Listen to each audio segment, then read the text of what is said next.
So I'd like to thank all our three presenters for three wonderful papers, but also for setting the quite remarkable precedent of three senior academics all sticking to time. So everyone else in this conference, please note at the precedent that has just been set.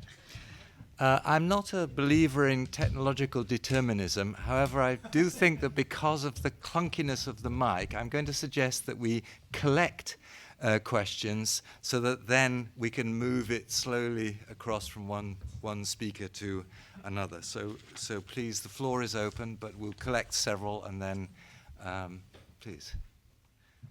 Go ahead. Antonio. Am I first? Yeah, you were before. Antonio Costapinto. This is basically a general comment about, we've heard a lot in Alessandra Tarquini, and also Olivier Forlin and Anson Rabinbach on the theories of totalitarianism. I just wanted to introduce, since we are in Italy as a matter of fact, one of the important innovations by Giovanni Sartori, Roman Italian political scientist, where in the beginning of the century, I think, or in the late 90s, I don't remember anymore, he wrote an important article, I think, looking at totalitarianism, not as a form of political regime, but as a political tension that is very much present in all dictatorships. So he was trying to, and I think, he was trying to basically to look at totalitarianism as political tensions and dynamics of authoritarian regimes that sometimes can cross, like in the case of Soviet Union, for instance, during the Stalinist period, or in the case of Nazi Germany, or in the case of Italian fascism, and not exactly as a political regime. And so, that's my comment. I just want to have your opinions about this. Yes, thank you. Wonderful panel to start things off. Two questions for all the panelists, one about the state and one about the nation. Regarding the state, I think if we follow from Gentile, we could all agree that even Stalin's Russia never was a purely totalitarian state. You don't have to be a revisionist to understand that. The question is the ambivalence I think both Marxist and fascist regimes or movements had towards the state. That didn't really come up. I mean, Marxists would say the state was going to fall away. And then, of course, they perfected totalitarianism perhaps better than any fascist did. And fascists really had a problem with the liberal 19th century state. And even when they came into power, I think one of the ambivalences, the reason they didn't become totalitarian, whether it was Hitler or Mussolini, you can talk about the dual state, or in Frankel, they never dealt well with having a large monolithic state that had processes that had to be followed, right? They always wanted to work outside of it. You see it now with the criticism of the deep state. So I'm just not sure that the state per se was part of the ideology of either totalitarian movement we talked about. So that's my question. Is the state really a goal in and of itself, other than to wield power? Do they ever really embrace that? And that gets me to nation. If we don't differentiate between left-wing or Soviet totalitarianism, Maoist totalitarianism, and fascism, by saying one's organized around class and the other around nation or national belonging or some kind of folkish or ethno-political belonging, then how do we differentiate it? If nationalism in some form isn't the defining feature of right-wing totalitarianism, then what is it vis-a-vis left-wing totalitarianism? So those are my two questions. Okay. So I don't know if we have a roving mic, because I gather from the back it's not so easy to hear. Is there a microphone for... No, we have maybe we can use...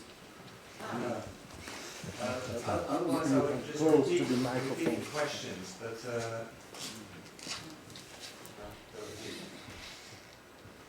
yeah. Yep. Can you come closer, please? I hope everybody will understand me. So, two observations. The first one related to Alessandra's paper, and your second one related to the concept of totalitarianism. So it seems to me that your explanation of the existence, about the existence of a specific, singular, and coherent fascist ideology is very convincing. I completely agree with you about that. But it seems to me that defining the myth of the state as the core of fascism, not only of fascist ideology, but fascism,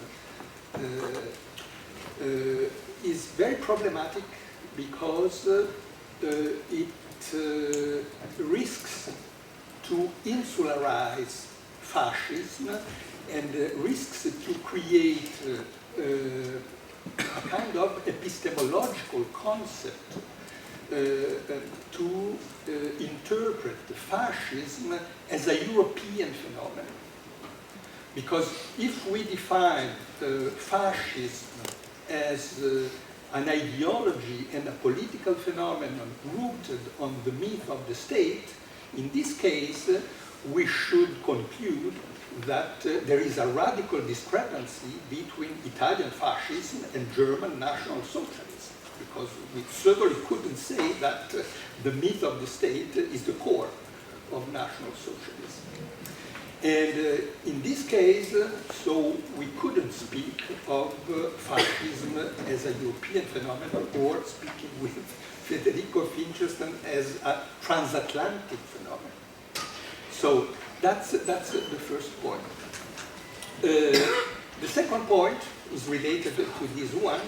Maybe following Alessandra's arguments, we should say, or we could say that Italian fascism is the paradigm of totalitarianism. And I agree with that. But paradoxically, fascist Italy is quite marginal in the scholarly debate on totalitarianism. Because the scholarly debate on totalitarianism mostly focuses on the comparison and also on the equivalence between German National Socialism and Soviet communism. So the problem is methodological. Can we use such categories, fascism, totalitarianism, as purely analytical categories? So by ignoring the public use of these concepts. So it seems to me that this is a major problem. I would say that, spontaneously, I would say that totalitarianism is a pertinent concept in the field of political theory, because totalitarianism is a concept that grasps the emergence in the 20th century of a new form of power. A new form of power which is qualitatively different with respect to all previous forms of authoritarianism, tyranny, etc. But we cannot ignore the fact that this concept, of course, was forged by Mussolini in the 20s, but as a scholarly concept, it was born in the 30s. And it was created with the purpose of establishing an equivalence between communism and fascism. And I think that in terms of historical analysis, this is extremely problematic. Thank you. Yeah. Thank you. Yeah, I also have a question connecting with the ideas of nation and the state, so mainly for Alessandra Tarquini. Can you stand up? Yeah, I can. So I found very interesting this overview of how the emphasis of fascism comes from being on the nation early to be very clearly on the state and on a totalitarian state. But yeah, this also may lead to these conceptual issues, and was also alluding to this problem of perhaps essentialism about what fascism is or not. So I thought my question will be, okay, this happens, there's this transfer of emphasis from the nation to the state, but then what were the motivations of historical actors to produce that change? Does this respond to a specific political strategy? How does the specific context of the mid and late 20s or early 30s affect that process? Because I think you refer mainly to that period of ideologization and construction of the idea of fascism. So that would be my question. Thank you. I can already see more questions. I think I'm going to give our respondent a chance to respond, and then we'll have a second round. Okay. Dear Enzo, no, I don't agree. I mean, I don't think that we will make a complete U-turn on these topics, okay? So, first of all, yes, I think there is a big difference between the German experience and the Italian one. Secondly, I don't think that, I think that in every political doctrine, this is my perspective, no? There is a degree of ambivalence, okay? So, for example, does a real democracy exist? When we talk about liberalism, okay?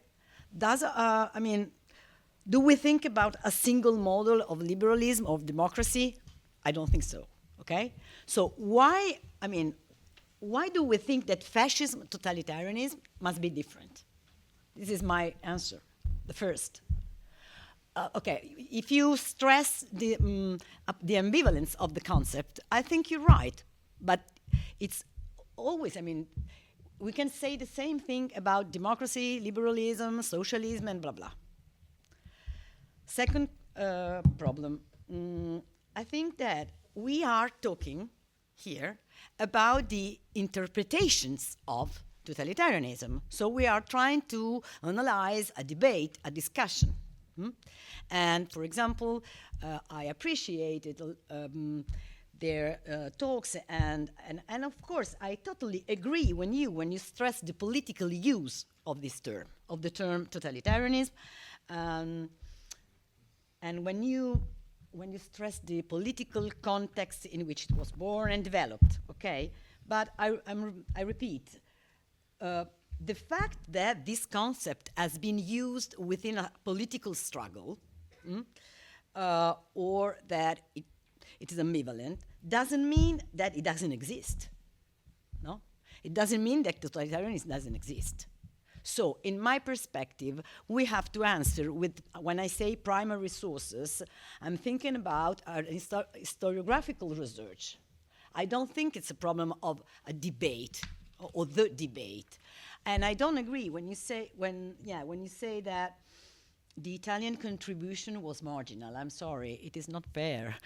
It's not probably. Do you mean the Italian contribution to the debate on totalitarianism? Oh, I'm sorry. So I didn't get this.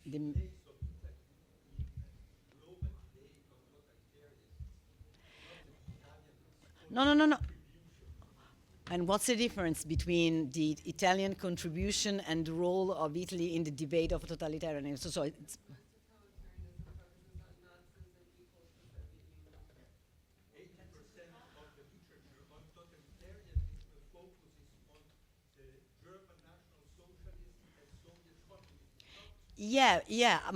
Okay, now I see. I don't think that we have a problem of analytical categories.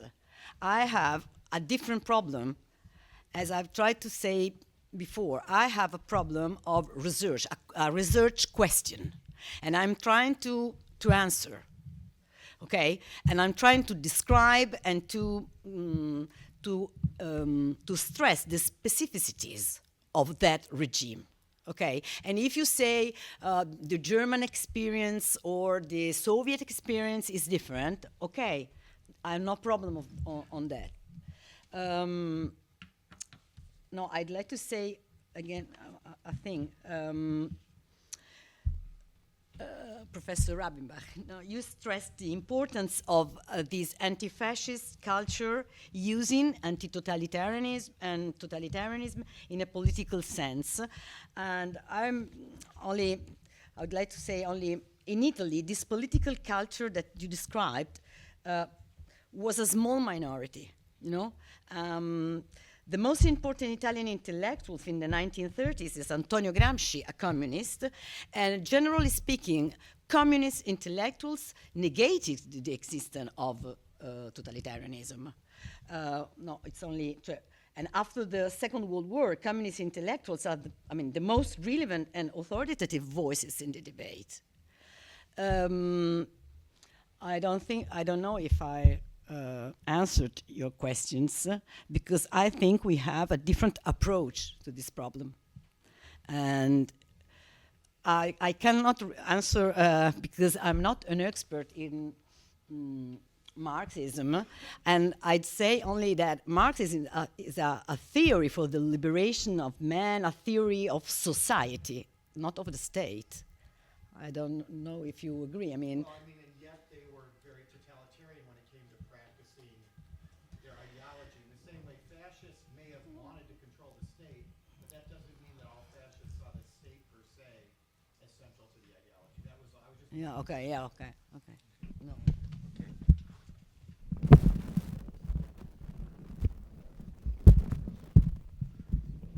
I would just add a couple of points. My first question is, does totalitarianism add anything to a definition of fascism? And when I read Emilio Gentile's definition of fascism as totalitarianism as coercion, repression and terror, demagoguery, all-pervasive propaganda, cult of the party and the leader, capillary organization of the masses, totalitarian pedagogy, discrimination against the outsider, inevitable enemies. This all describes fascism perfectly well. You don't need totalitarianism to add, doesn't add anything to that distinction. I think the concept is too burdened by historical facts and consequences of using it to re-domesticate it.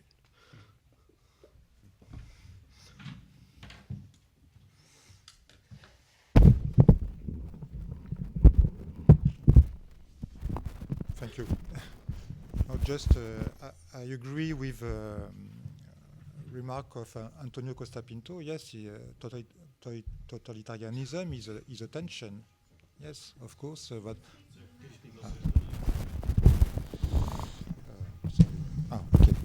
Yes, it's a tension. It is not. It's a tension. It's a process of continuous tension. But the aim is to build, with this process, to build the totalitarian regime. And of course, the regime, the totalitarian dimension of the regime is never completed. Yes. That's why Emilio Gentile considered the Italian fascism as a totalitarian regime, because he underlined that Italian fascism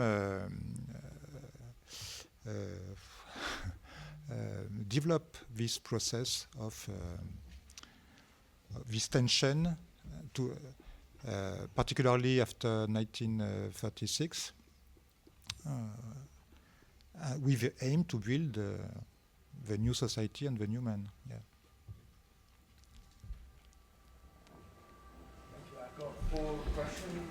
First of all, Sven Reichhardt, then Dagmar Herzog, then the gentleman at the back, Manuela Consoli, and then Mary Nolan, and I suspect that will then take us to the end. And I'll ask each of you to be as brief as you can in posing your questions. Sven. Okay, I try to be as brief as I can. A question to Alessandra Tarquini.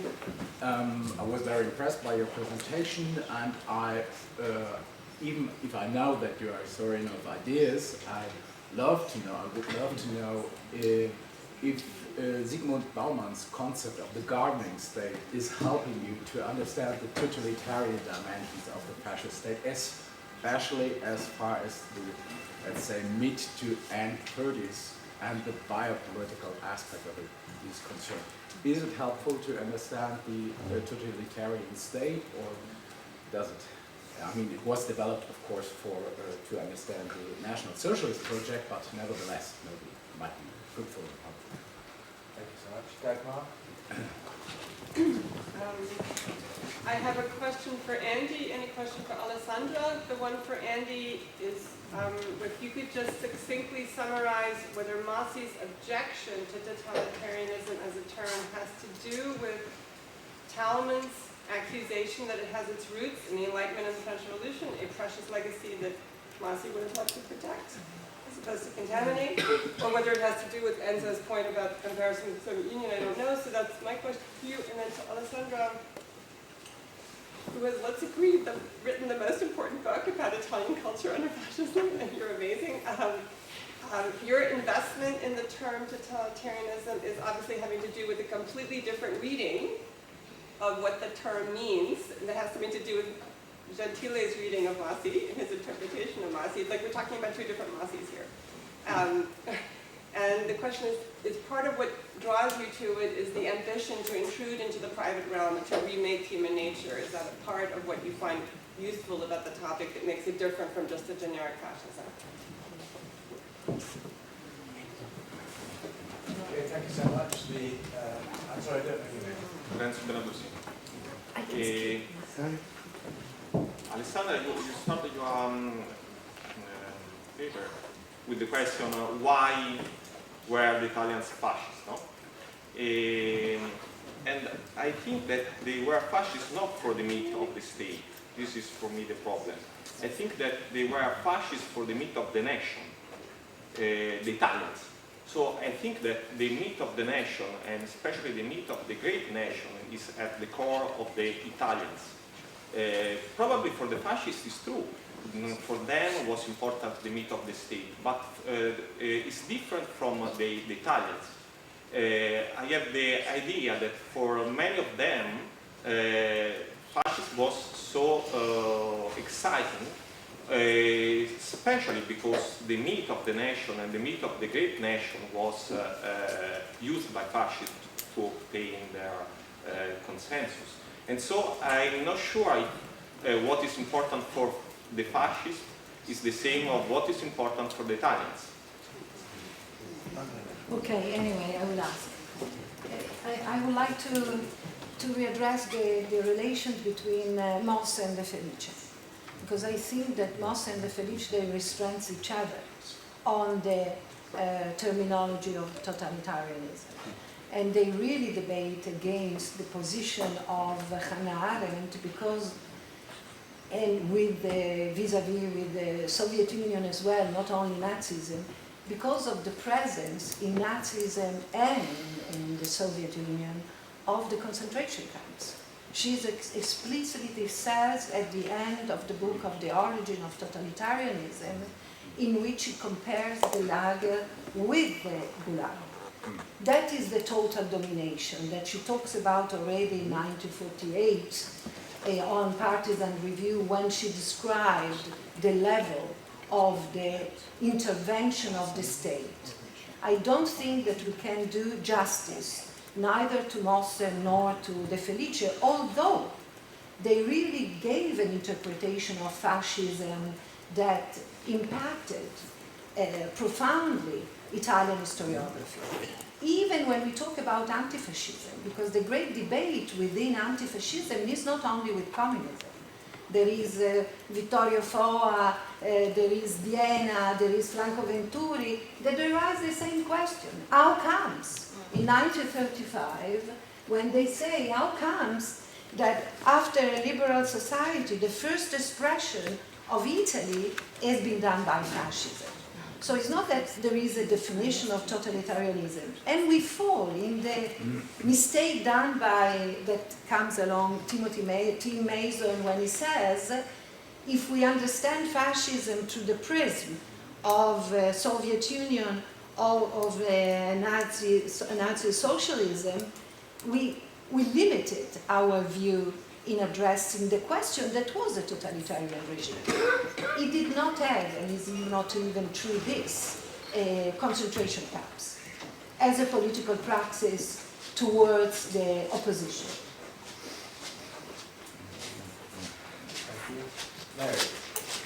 Yeah, my question comes as someone who's spent a lot of my career as a social and labor historian, and what's always problematic, it seems to me, about the concept of totalitarianism is not that these regimes did not create a consensus, but it assumes it was created simply by terror and propaganda, and is not very useful in understanding the invitations to participate, the seductions the way one could in Tim Mason's vision, distance oneself somewhat, but that in the end was not very meaningful. So how, if one talks about totalitarianism, does one nonetheless create a space to ask about why people accepted the invitations to participate and came to think within the categories of these regimes, particularly in National Socialism, but later in Italian fascism, within their racial categories?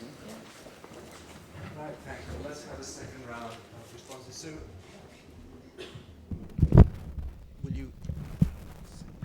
You raised some huge problems, and I can't answer to everyone. Probably we can talk at lunch.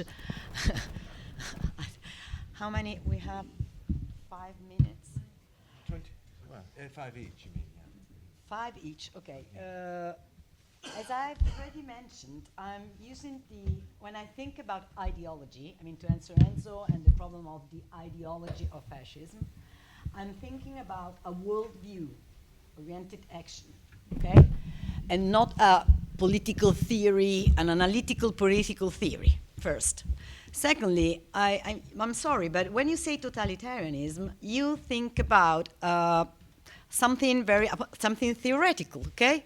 I'm trying to say that totalitarianism, democracy, socialism, okay, every political concept is ambivalent. So I cannot answer to your questions because I know there is a degree of ambivalence, of course. I agree with you. But I wouldn't say that totalitarianism is a tension. What does it mean, a tension? Tension to do what? It's a political regime. What is democracy? What is a liberal regime?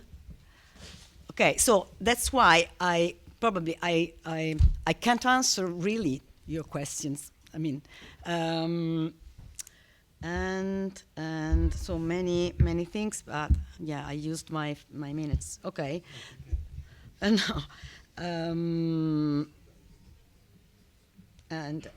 no, the problem, you raised the problem of consensus, propaganda in totalitarian regimes. It's a very huge problem, and Mosse talks about the differences between propaganda and culture, and this is one of the reasons why I studied this topic. To understand the real reasons or the motivations. Someone talk about the real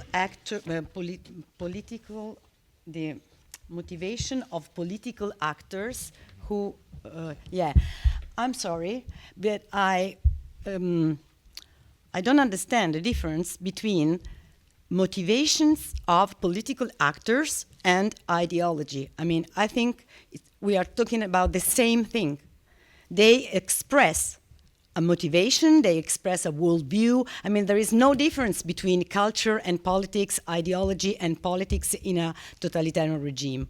So how can you think about the real, genuine motivations, and on one hand, and on the other hand, about ideology, culture, perspective? So it's the same thing. And sorry, I forgot the questions, but okay.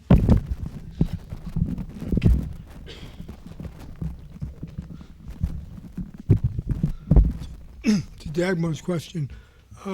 I think that Mosse objected to Talmon because he was part of the upsurge in thinking about totalitarianism. Arendt's Origins of Totalitarianism came out in 1951. Talmon's Origins of Totalitarian Democracy came out in 1952. So they had a certain compatibility.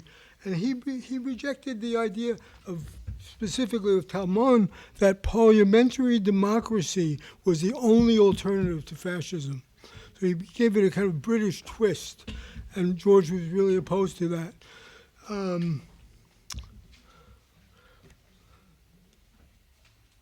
That's it.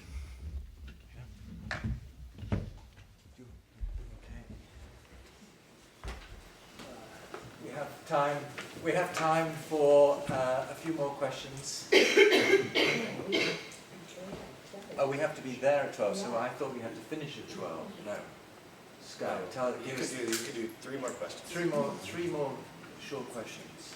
Yes, please. Not a question, but a comment about the category of totalitarianism. I think we have to stress the fact that this is not a case of an posthumous application of a category to an event. Italian fascists declared they were totalitarian, and declared this in thousands of pamphlets, books. So, we have a big problem of application of the category to other cases. But as an historian, I have to consider what people said of himself, something very relevant.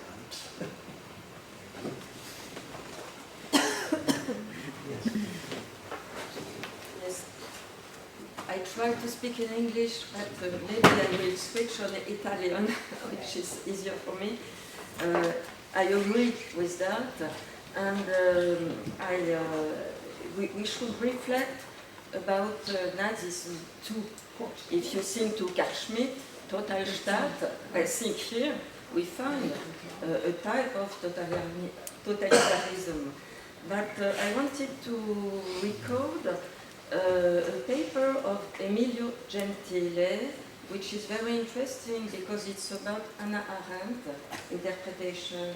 And Emilio explained that Hannah Arendt was not at all interested by fascism. She was upset by Nazism and communism. And Hannah Arendt had the tools when she wrote about totalitarianism to identify what was totalitarian in the fascism. But yes, she didn't, non fece niente di questo. Sorry for my English. Make it very quick, because I think we do have to be there at 12, so it's a very your last voice. Yeah, it's a very simple point. And I want to reiterate what Molly was saying, first of all, that maybe we haven't talked enough about consensual fascism, totalitarianism, Nazism, communism, whatever it might be, about the relationship between the assertions of the ideology and public response to it over time. And the second that relates to that is what happens then when these totalitarian regimes disappear. What happened to all this assertion of totalitarianism, and what has happened to the notion of consensual dictatorships? If it is the case, how does it then vanish within a short period of time? I think I'm going to close there because we do have to go. I'd like to thank our 3 speakers for 3 wonderful presentations.